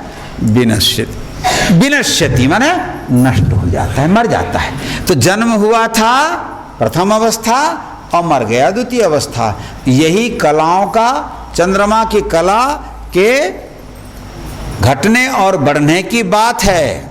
लेकिन जैसे कलाओं के घटने बढ़ने से चंद्रमा के अस्तित्व में कोई फर्क नहीं पड़ता, चंद्र होता है, हमारे लिए उसका घटना और बढ़ना दिखाई पड़ता है। ऐसे ही आत्मा के अस्तित्व में कोई फर्क नहीं होता। शरीर केवल घटता और बढ़ता है। शरीर जन्म लेता है, शरीर मरता है। इस भाव में जो लोग रहते हैं, कहते हैं उनको किसी भी प्रकार की चिंता नहीं रहती। वे उस कलाओं से प्रभावित नहीं होते, बल्कि आत्मा से प्रभावित रहते हैं। इसलिए हे राजन, मैंने चंद्रमा को देखा और सीखा कि घटना और बढ़ना शरीर का धर्म है, शरीरी अर्थात आत्मा का धर्म नहीं है। बोले सातवां गुरु, बोले सातवां गुरु मेरे सूर्य हैं। देखो इसमें से कोई भी गुरु आदमी नहीं है, है ना। किसी से दीक्षा ले रहे हैं क्या? नहीं ले रहे हैं। भगवान दत्तात्रेय के जितने भी गुरु हैं वो प्रकृति में हैं। ये प्रकृति में हैं, ये ब्रह्मांड में हैं। बोले मेरे सातवें गुरु का नाम है सूर्य। सूर्य क्या करते हैं? गुणैर गुणानुपादत्ते यथा कालम विमुंचति न तेषु युज्यते योगी गोभिर्गा इव गोपति बुध्यते स्वेन भेदेन व्यक्तिस्थ इव तद्गत लक्ष्यते स्थूलमतिभिरात्मा चावस्थितोर्कवत्। अब देखिए, सूर्य से मैंने क्या सीखा? सूर्य साल भर समुद्र से पानी सोखता है, सोखता है पानी। सूर्य की गर्मी से ही तो समुद्र से पानी खिंचाता है। लेकिन सूर्य उसको अपने पास नहीं ले जाता, बल्कि उस पानी को, उस वाष्प को वो बादल बना करके फिर वर्षा देता है। माने सूर्य सोखता जरूर है मगर उसका उपभोग स्वयं नहीं करता, वह उसे पुनः प्राणियों के बीच में बांट देता है, वर्षा कर देता है। ऐसे ही संत को, साधक को या व्यक्ति को भी वस्तुओं का संग्रह तो करना चाहिए, लेकिन उसका उपभोग स्वयं न करके परोपकार में उसका वितरण करना चाहिए। अरे आप लोग सब परोपकार ही कर रहे हो। आप ऐसा नहीं समझना कि पैसा कमा रहे हो तो आप अपने लिए जो कमाते हो, है ना, चाहे कृषक कृषि करे तो देखो कर्ता परिश्रम स्वयं है ना, परिश्रम स्वयं कृषक करता है, लेकिन जब फसल हो जाती है तो काटने लगता है तो उसका कुछ अंश जमीन में वहीं गिर जाता है ना। कुछ कीड़े मकोड़े खाते हैं, कुछ चूहे ले जाते हैं, है ना, कुछ और कहीं जाता है, लाता भी है तो घर में जितना अपना भोजन के लिए करता है उसकी कमाई का अंश उसी चावल को स्वयं तो खाता है, उसकी पत्नी खाती है कि नहीं, बच्चे खाते हैं कि नहीं, अतिथि अभ्यागत खाते हैं कि नहीं। इसका मतलब परिश्रम तो आपने किया, लेकिन अंश कितने लोगों का है उसमें? बहुत लोगों का है ना। आप व्यापार करो या कृषि करो या जो भी कर्म करते हो, जिस कर्म से भी आप कमाते हो उसमें 100% अधिकार आपका नहीं है। और जो समझ लेता है कि ये तो मैंने कमाया है, मैं चाहूं तो दूंगा किसी को, नहीं तो नहीं दूंगा, तो समझ लेना चोर आके ले जाएंगे उसको, डकैती हो जाएगी। होता ही है ऐसा, है ना। तो इसीलिए जैसे भगवान सूर्य सब शोषण करते हैं मगर उस शोषित पदार्थ से फिर जगत का पोषण करते हैं, ऐसे ही व्यक्ति को भी अपने परिश्रम से जो कुछ भी उपार्जित किया उसका वितरण करके परोपकार की भावना में रहनी चाहिए। संत लोग ऐसे ही करते हैं। और योगी लोग विषयों का जो भोग करते हैं, शब्द स्पर्श रूप रस, अरे भाई योगी भी संसार में ही तो रहता है कि नहीं, और भोगी भी संसार में रहता है। भोगी भी चावल खाता है और योगी भी चावल खाता है। आप बोलोगे कि आप साधु संत आदमी हो, चावल क्यों खाते हो, मर जाएगा ना। आप बोलोगे साधु संत आदमी कपड़ा क्यों पहनते हो गया कल्याण। नंगा अगर आपकी गली में जाए तो फिर झाड़ू मारने लगोगे, डंडा मारने लगोगे, पत्थर मारने लगोगे, है कि नहीं। जैसे आपको भोजन, वस्त्र और आवास की आवश्यकता है, योगी को भी वैसे चाहिए। लेकिन योगी संग्रह करता है वितरण के लिए, और भोगी संग्रह करता है खुद भोग करने के लिए। हिरण्याक्ष, हिरण्यकशिपु, रावण या असुर स्वभाव के जितने भी होते हैं, वो समझते हैं कि सारा चीज हमने जो कमाया है हम अकेले उसको चट कर जाएं, हजम कर जाएं। तो उनका पैसा बड़े बड़े हॉस्पिटलों में चला जाता है। हॉस्पिटलों का नाम नहीं लेंगे, नहीं तो हमारे नाम पर लोग केस कर देंगे कि हमारे हॉस्पिटल की ये समालोचना कर रहे हैं स्वामी जी, है ना। या फिर थाने में चला जाता है, या कचहरी में चला जाता है, या चोर ले जाते हैं। हो रहा है कि नहीं ऐसा। जो केवल संग्रह करते हैं उनका सब कुछ दूसरे ले जाते हैं, और जो संग्रह करते हैं लेकिन संग्रह का किए हुए वस्तुओं का वितरण करते हैं, उनके यहाँ कभी अभाव नहीं होता है। एक बात ध्यान रखना माताओं बंधुओं, परमार्थ के लिए जो आप दोगे वो कभी नष्ट और उससे कभी हानि नहीं होती। एक बात बराबर इस बात को ध्यान रखना कि आप अगर दान करोगे तो आप दरिद्र बन जाओगे, ऐसा नहीं है। आप दान नहीं करके केवल संचय करोगे तो दरिद्र बन जाओगे। दान करोगे तो दान से कभी कोई गरीब नहीं हुआ है। जिसने भी दिया है वह महान बन गया है। समझ गए ना। इसीलिए दो दो दो, ये मैं नहीं बोल रहा हूं, ये वेद बोल रहे हैं, उपनिषद में है। श्रियादेयम ह्रियादेयम श्रद्धया देयम, अश्रद्धया देयम, मगर देयम, देयम माने देना चाहिए। श्रद्धया देयम, हे मनुष्य तुम्हारे पास जो कुछ भी है, क्योंकि मनुष्य को दान का उपदेश दिया गया है, देवताओं को संयम का, निग्रह का उपदेश दिया गया है, और राक्षसों को दया का उपदेश दिया गया है। राक्षस असुर बड़े क्रोधी और क्रूर होते हैं। प्रजापति ने कहा तुम दया करो, वही तुम्हारी साधना है। मनुष्य में लोभ की मात्रा बहुत होती है। प्रजापति ने कहा तुम दान करो, वही तुम्हारी साधना है। और देवता लोग बड़े भोगी होते हैं, विषयी होते हैं, तो उनसे कहा प्रजापति ने तुम लोग दमन करो, अपने इंद्रियों को नियंत्रण रखो, यही तुम्हारी साधना है। तो देवताओं को इंद्रिय संयम, मनुष्यों को दान और असुरों को दया, ये तीन चीज करने का उपदेश वेद में है। तो मनुष्यों को देना चाहिए, श्रद्धा से दो। अगर श्रद्धा नहीं है तो कम से कम अश्रद्धा से दो, मगर दो, गाली दे करके दो।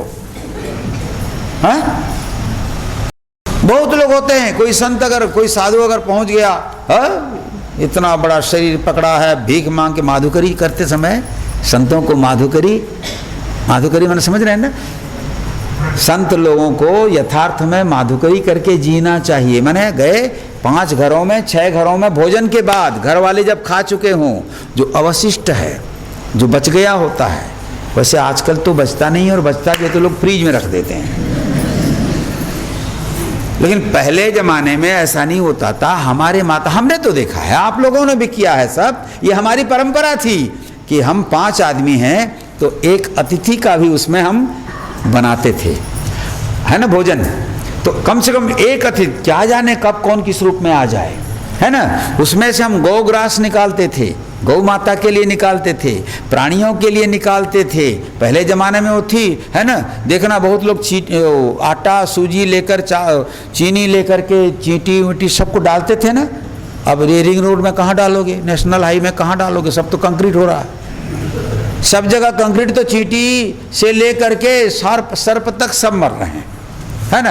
हमारे यहाँ का ये नियम है कि भोजन केवल हमारे लिए नहीं है, अतिथि का भाग है उसमें, गौ माता का भाग है उसमें, पशु पक्षियों का भाग, काक बलि देते हैं, कौवा का भाग माने पक्षियों का भाग है, प्राणियों का भाग है, सबका भाग है। और उसमें साधु संत माधुकरी करते थे। अब वो माधुकरी की प्रक्रिया जो है अब बंद हो गई है, करीब करीब केवल ब्रजमंडल में कहीं कहीं है, कहीं कहीं कोई साधु करते हैं। और सच बात तो ये है कि माताओं, हमें भी मन होता है कि माधुकरी करें, लेकिन डर लगने लगा है कि माधुकरी करने जाओ तो ये लोग पुलिस को रिपोर्ट कर देंगे कि कहाँ से बाबा जी आया, पता नहीं क्या कर रहा है, कौन है देखो, है ना। आजकल ये संदेह लोगों में भर दिया गया है। विशेष करके ये हमारे भारतीय चिंतन का परिणाम नहीं है, ये कुछ उल्टा है। आप लोग समझ लेना इस बात को कि भारतीय संत परंपरा को दूषित करने के लिए, बदनाम करने के लिए, नष्ट और भ्रष्ट करने के लिए अंतर्राष्ट्रीय स्तर पर षड्यंत्र चल रहा है, अंतर्राष्ट्रीय स्तर पर। और उसको हवा देने वाले बहुत हैं, आजकल बहुत हवा दिया जा रहा है। विधर्मियों के बारे में आपको टेलीविजन में और न्यूज़पेपर में बहुत नहीं मिलेगा, लेकिन भारतीय बाबाओं के बारे में बहुत मिल जाएगा। जो अरे ठग भी ठग है, उसको भी बाबा। तो ये गलत हो रहा है। हिंदुओं और सनातन धर्मियों, तुम लोग अपने पैर में खुद कुल्हाड़ी मार रहे हो, जिसका परिणाम अगर तुम लोग सतर्क नहीं हुए तो भोगेंगे। आप नहीं भोगोगे तो आपके बाल बच्चे भोगेंगे, आपके बाल बच्चे नहीं तो उनके बाल बच्चे भोगेंगे। मैं संकेत में ये बोल रहा हूं कि एक व्यापक षड्यंत्र चल रहा है वैदिक सनातन हिंदू धर्म को नेस्तनाबूद करने के लिए चल रहा है ये, तो सतर्क रहना चाहिए। तो कहते हैं भगवान सूर्य से मैंने ये सब सीखा कि दान है ना, तो मैं अभी बोल रहा था आपको किसका, दया का, दमन का और दान का। मनुष्य को देना चाहिए, श्रद्धा से हो दे, अश्रद्धा से दे। श्रिया तुम्हारे पास है तो दो, और नहीं है तो रिया, कम से कम शर्म करो, तुम्हारे पास इतना है कुछ तो दो, शर्म से लज्जा से दो। अरे कम से कम ये देखो पड़ोसी दे रहा है तो उसके लिए तो दो कम से कम। माने श्रियादेयम ह्रियादेयम, दो मनुष्य के लिए दान का उपदेश है। और ये सीखा है कौन, दत्तात्रेय जी ने, किससे, भगवान सूर्य से। भगवान सूर्य लेते हैं और सबको देते हैं, अपने पास रखते कुछ नहीं है। दूसरी चीज और एक दृष्टांत देते हैं भगवान सूर्य से। मैंने और क्या सीखा, बोले यहाँ 50 ठो घड़ा रख दो या बर्तन रख दो, उसमें पानी भर दो, है ना, तो सेजन्य दिशई जल घटे। 50 घड़ा है तो उसमें सूर्य कितने दिखाई पड़ेंगे, 50 दिखाई पड़ेंगे ना। अब जो आदमी ऊपर को न देखकर घड़ा गिनने लगेगा, अरे 1 सूर्य, 2 सूर्य, 3 सूर्य, 4 सूर्य, तो कितने सूर्य हो जाएंगे, 50 सूर्य हो जाएंगे ना। प्रतिबिंब को देख करके सत्य मान लेने वाला व्यक्ति भटक सकता है। सूर्य यथार्थ में 50 नहीं है, सूर्य क्या है, एक है। वह केवल उपाधियों में प्रतिबिंबित हो रहा है, दर्पण में प्रतिबिंबित हो रहा है। ऐसे ही मैंने सीखा, हे राजन, परम पिता परमात्मा केवल एक है और वो सब के अंदर में उसका प्रतिबिंब पड़ रहा है। उसके प्रतिबिंब से ही हम प्रतिफलित हो रहे हैं, आलोकित हो रहे हैं। अरे प्रतिबिंब में भी प्रकाश होता है, याद रखना, होता है कि नहीं।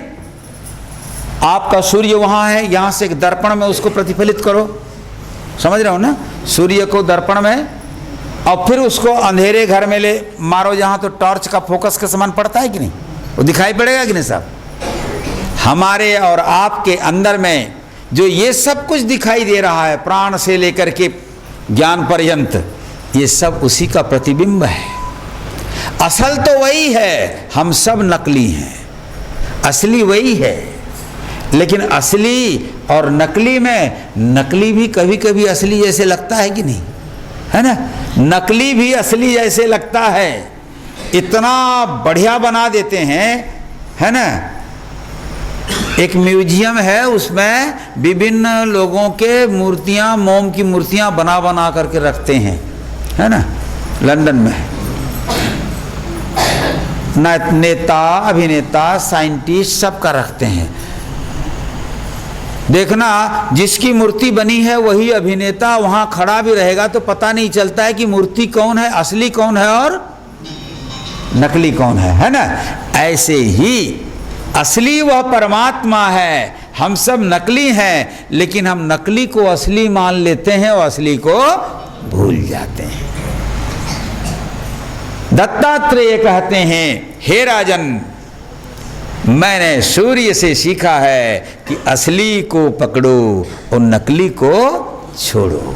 ये नकली शब्द ये प्रतिबिंब है, बिंब तो वह है, परमात्मा एक है और वही परमात्मा का ही प्रकाश सबके अंतर्गत है। मैं उस प्रकाश को देखता हूँ मगर गिनता नहीं हूँ, किंतु क्योंकि जितने लोग उतने, है ना, जितने लोग उतने तरह के हैं, उतना नाम, उतना रूप, है ना, सब एक जैसे हैं मगर किसी का नाक एक जैसा, सबकी नाक है कि नहीं है, सबकी नाक है लेकिन सबकी नाक अलग अलग है, सबके कान हैं मगर सबके कान अलग अलग हैं, सबके मुंह है, सबका चेहरा है, वही चीजें हैं सबके पास, लेकिन परमात्मा की सृष्टि का वैचित्र्य देखो, विचित्रता देखो कि कोई एक जैसा, इसकी सृष्टि में एक पत्ता भी समान नहीं है, बोलते हैं ना। तो ये असमानता ही उसका वैचित्र है, उसका चमत्कार है, जिसको आप कहते हो ना चमत्कार को नमस्कार। ये साधु बाबा या जादूगर लोग जो चमत्कार दिखाते हैं वो कोई चमत्कार, वो तो हाथ सफाई होता है, ट्रिक होता है। कहीं पर विज्ञान का ट्रिक होता है, सिद्धांत काम करता है, तो कहीं हाथ सफाई होती है ना। मैं भी पहले कोशिश किया था,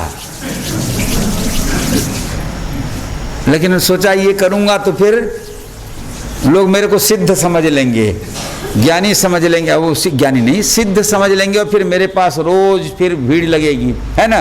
क्योंकि लोग चमत्कार को नमस्कार करते हैं और ऐसे चमत्कार दिखाने वाले चंपट हो जाते हैं, ठग करके लोगों को, है ना। बाबा शब्द बहुत महत्वपूर्ण है। आप अपने पिताजी को क्या बोलते हो, है ना। बाबा पिताजी के पिताजी को बोलते हैं, पितामह को बोलते हैं। पितामह एक सम्मानास्पद, पिता तो नहीं बोल सकते, किसी को नहीं बोल सकते, बाप तो एक होता है ना। एक सम्मानास्पद शब्द है बाबा, उसको भी अब अपमानास्पद बना दिए। आज सूर्य तक रहने देते हैं। आज इतना हम जान लें कि जैसे सूर्य का प्रतिबिंब विभिन्न जल पात्रों में, पानी के बर्तनों में अलग अलग प्रतीत होता है, परंतु सूर्य एक है। ऐसे ही परब्रह्म परमात्मा यद्यपि सबके अंदर में अलग अलग रूप में विराजित दिखाई पड़ते हैं, लेकिन है वो एक, है ना। वही ब्रह्म, वही परमात्मा चिड़िया के अंदर ची ची करते हैं, है करते कि नहीं। चिड़िया के अंदर भी हैं, लेकिन वहां उनकी आवाज ची ची होती है। और शेर के पास दहाड़, तो मनुष्य के पास वाणी के रूप में, है ना। सबके वाणी के रूप में है। मनुष्य अलग प्रकार से बोलता है, चिड़िया अलग प्रकार से बोलती है, शेर अलग प्रकार से दहाड़ता है, कुत्ते अलग प्रकार से भौंकते हैं। हम लोग विरोध करते हैं, यह कुत्ते जैसा भौंक रहा है, लेकिन याद रखो भौंकने वाला भी कौन है, परमात्मा ही कुत्ते के अंदर में भौंक रहा है। परमात्मा ही किसी के अंदर में किस रूप में प्रकट हो रहा है। लेकिन इस तत्व को समझने वाले किसी चीज में गुण नहीं देखते कि किसी चीज में दोष नहीं देखते। वो मानते हैं कि परमात्मा सबके अंदर है और सब कुछ उसी की लीला है। तो लीला देखकर आनंदित होना चाहिए। संसार में सभी लोग विभिन्न प्रकार की लीला कर रहे हैं, और जो दृष्टा होता है उन परमात्मा की लीला समझकर सब चीज में आनंद लेता है ना। तो दत्तात्रेय भगवान यदु राजा से कहते हैं, हे राजन आनंद लो और तत्व को समझो, तथ्य को जानो, तत्व को समझो, और तत्व अगर समझ जाओगे तो, तत्व पर विचार करोगे तो तत्व विचारे टूटे भ्रांति, भव सागरो करी जानती। तत्व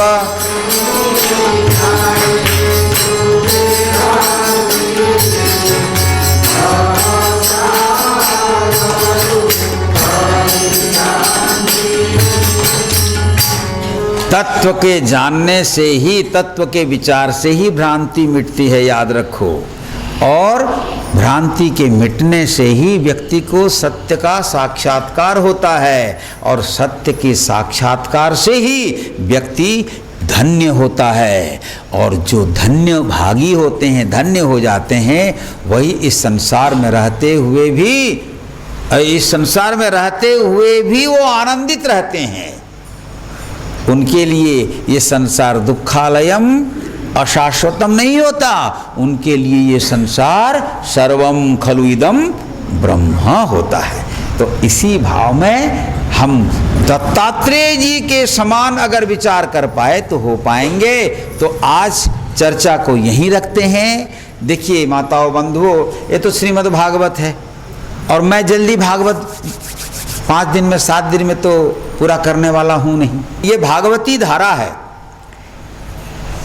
ये धारा कभी टूटती नहीं है ना। और कोई इसको हो गया नहीं बोल सकता, श्रीमद् भागवत पूरा हो गया नहीं बोल सकता। इसलिए हमें धैर्य के साथ सुनते रहना चाहिए। मेरे को भी जब तक बोलने का मिलता रहेगा मैं बोलता रहूँगा, ठीक है ना। तो आज कथा को यहीं रखते हैं, चर्चा को यहीं रखते हैं। भगवान दत्तात्रेय अपने 7वें गुरु सूर्य की चर्चा करने के बाद राजन कहते हैं कि और थोड़ी देर के रुक जाओ, फिर कल चर्चा करेंगे, है ना। तो कल हम लोग 8वें गुरु कबूतर पर चर्चा करेंगे। वो गृहस्थ आश्रम से संबंधित चर्चा है। गृहस्थियों को कैसे होना चाहिए और अगर गृहस्थ आश्रम को व्यवस्थित नहीं कर पाने से, नहीं समझ पाने से क्या दशा होती है, इस पर चर्चा कल करेंगे।